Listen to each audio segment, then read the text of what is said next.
क्या तुम नहीं जानते कि तुम्हारी देह पवित्र आत्मा का मंदिर है, जो तुम में बसा हुआ है और तुम्हें परमेश्वर की ओर से मिला है, और तुम अपने नहीं हो, क्योंकि दाम देकर मोल लिए गए हो। इसलिए अपनी देह के द्वारा परमेश्वर की महिमा करो।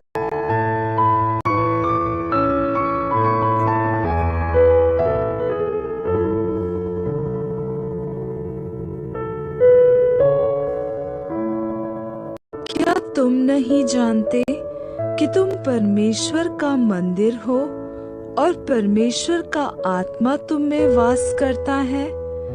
यदि कोई परमेश्वर के मंदिर को नाश करेगा तो परमेश्वर उसे नाश करेगा, क्योंकि परमेश्वर का मंदिर पवित्र है।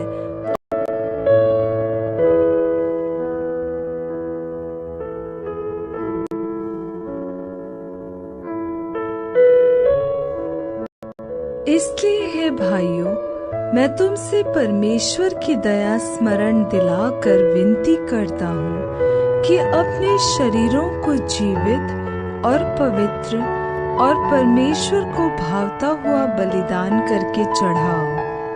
यही तुम्हारी आत्मिक सेवा है। और इस संसार के सदृश न बनो, परंतु तुम्हारी बुद्धि के नए हो जाने से तुम्हारा चाल चलन भी बदलता जाए, जिससे तुम परमेश्वर की भली और भावती और सिद्ध इच्छा अनुभव से मालूम करते रहो।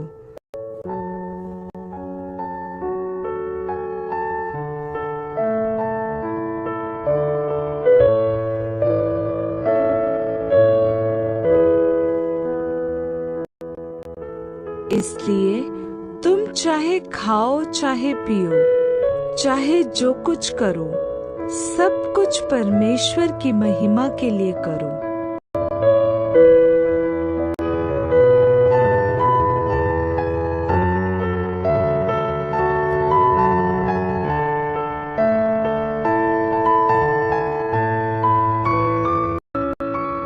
क्योंकि देह के प्रशिक्षण से कम लाभ होता है, पर भक्ति सब बातों के लिए लाभदायक है, क्योंकि इस समय के और आने वाले जीवन की भी प्रतिज्ञा इसी के लिए है।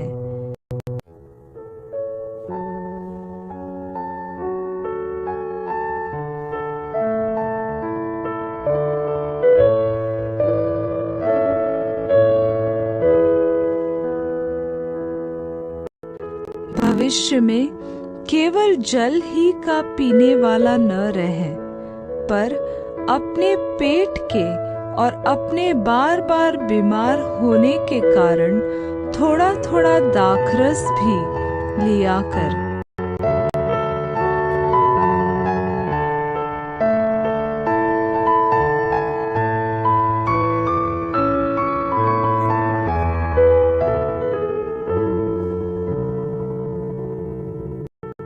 शरीर का दिया आँख है, इसलिए यदि तेरी आँख अच्छी हो तो तेरा सारा शरीर भी उजियाला होगा, परंतु यदि तेरी आँख बुरी हो तो तेरा सारा शरीर भी अंधियारा होगा। इस कारण वह उजियाला जो तुझ में है, यदि अंधकार हो तो वह अंधकार कैसा बड़ा होगा।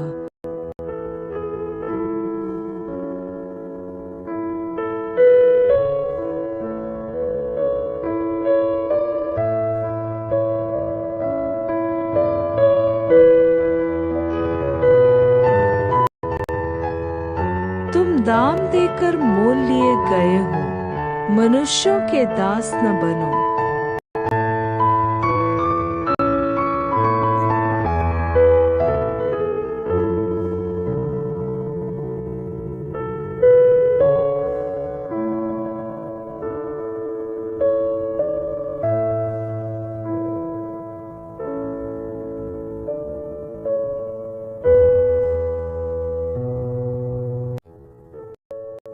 परंतु जबकि परमेश्वर का आत्मा तुम में बसता है तो तुम शारीरिक दशा में नहीं परंतु आत्मिक दशा में हो।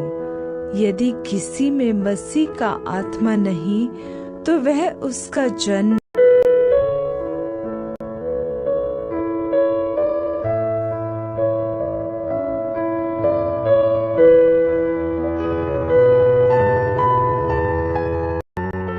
परंतु जबकि परमेश्वर का आत्मा तुम में बसता है तो तुम शारीरिक दशा में नहीं परंतु आत्मिक दशा में हो। यदि किसी में मसीह का आत्मा नहीं तो वह उसका जन्म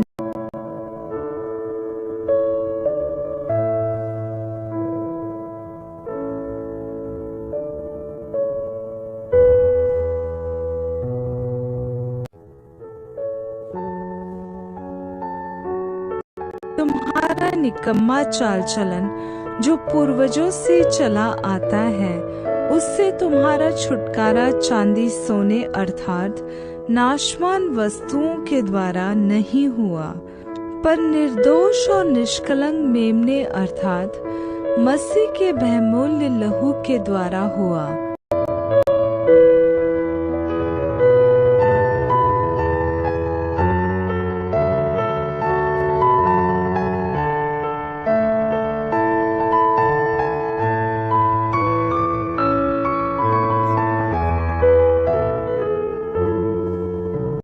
तुम्हारा निकम्मा चाल चलन जो पूर्वजों से चला आता है उससे तुम्हारा छुटकारा चांदी सोने अर्थात नाशवान वस्तुओं के द्वारा नहीं हुआ पर निर्दोष और निष्कलंक मेमने अर्थात मसीह के बहुमूल्य लहू के द्वारा हुआ।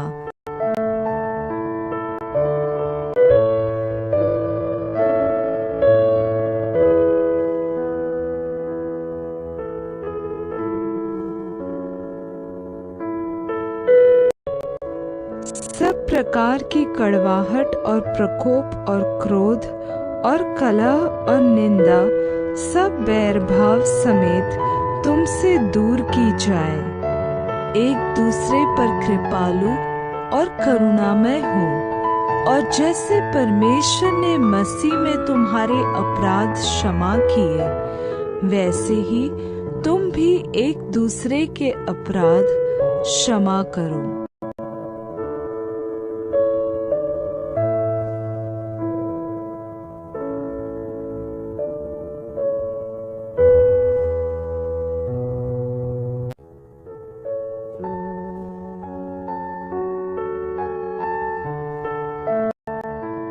सब प्रकार की कड़वाहट और प्रकोप और क्रोध और कलह और निंदा सब बैर भाव समेत तुमसे दूर की जाए।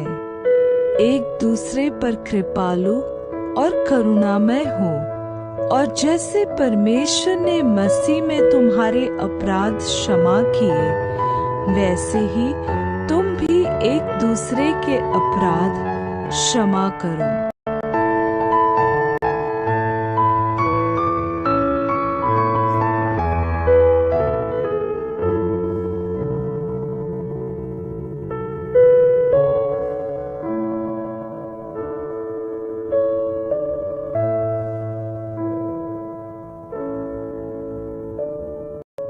पर मैं कहता हूँ आत्मा के अनुसार चलो तो तुम शरीर की लालसा किसी रीति से पूरी न करोगे।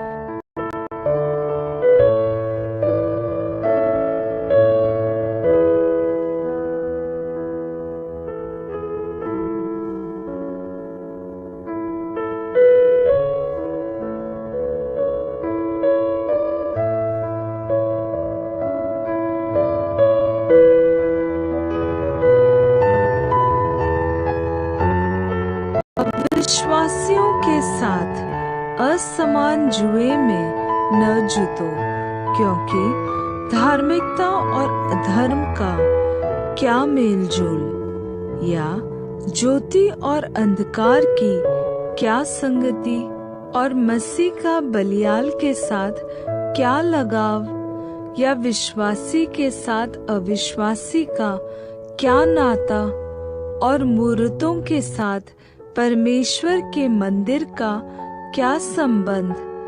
क्योंकि हम तो जीवित परमेश्वर के मंदिर हैं, जैसा परमेश्वर ने कहा है, मैं उनमें बसूंगा और उनमें चला फिरा करूंगा, और मैं उनका परमेश्वर होऊंगा और वे मेरे लोग होंगे। इसलिए प्रभु कहता है, उनके बीच में से निकलो और अलग रहो, और अशुद्ध वस्तु को मत छुओ, तो मैं तुम्हें ग्रहण करूंगा और तुम्हारा पिता होऊंगा, और तुम मेरे बेटे और बेटियां होंगे। यह सर्वशक्तिमान प्रभु परमेश्वर का वचन है।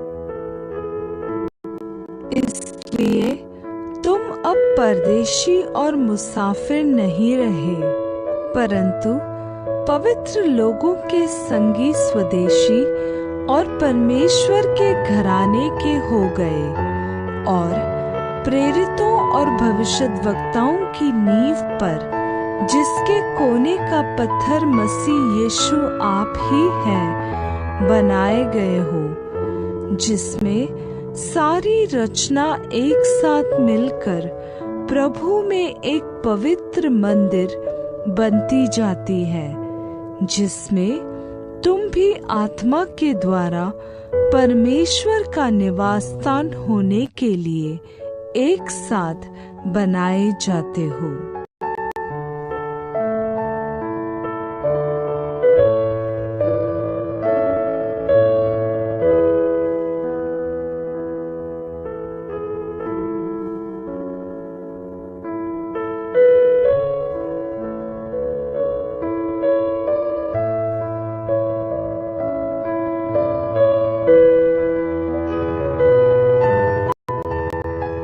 तुम भी आप जीवित पत्थरों के समान आत्मिक घर बनते जाते हो, जिससे याजकों का पवित्र समाज बनकर ऐसे आत्मिक बलिदान चढ़ाओ जो यीशु मसीह के द्वारा परमेश्वर को ग्रहण योग्य हो।